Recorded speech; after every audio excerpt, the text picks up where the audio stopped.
Hi hello welcome to Haripriya's media. Telangana రాష్ట్ర ముఖ్యమంత్రి రేవంత్ రెడ్డిని భారత రాష్ట్ర సమితి పార్టీకి చెందిన పలువురు ఎమ్మెల్యేలు వరుసగా కలుస్తున్నారు. ఇప్పటికే మెదక్ జిల్లాకు చెందిన 4 ఎమ్మెల్యేలు సీఎం రేవంత్ రెడ్డిని కలిశారు. ఇది జరిగి రోజులు కూడా గడవక ముందే Rajendra Nagar BRS MLA Prakash Goud CM ను కలిశారు. ఈ భేటీ కేవలం మర్యాద పూర్వకమే అని బయటకు చెప్పుకుంటున్నప్పటికీ వీరంతా కాంగ్రెస్ పార్టీలో చేరేందుకు సిద్ధమవుతున్నట్లు ప్రచారం సాగుతుంది. తాజాగా సీఎం రేవంత్ ను ప్రకాష్ గౌడ్ కలిశారు. ఆ సమయంలో రేవంత్ మిత్రుడు వేం నరేంద్ర రెడ్డి కూడా అక్కడే ఉన్నారు. వీరు దాదాపు గంట సేపు చర్చలు జరిపారు. రేవంత్ రెడ్డి ప్రకాష్ గౌడ్లు గతంలో తెలుగుదేశం పార్టీ కోసం కలిసి పనిచేశారు. వీరిద్దరి మధ్య మంచి స్నేహం కూడా ఉంది.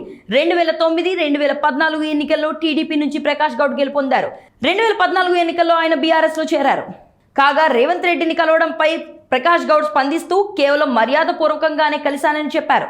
తన నియోజకవర్గ సమస్యలపై రేవంత్ రెడ్డితో మాట్లాడారని చెప్పారు. నియోజకవర్గ అభివృద్ధికి నిధులు మంజూరు చేయాలని తాను కోరగా సీఎం రేవంత్ సానుకూలంగా స్పందించారని చెప్పారు.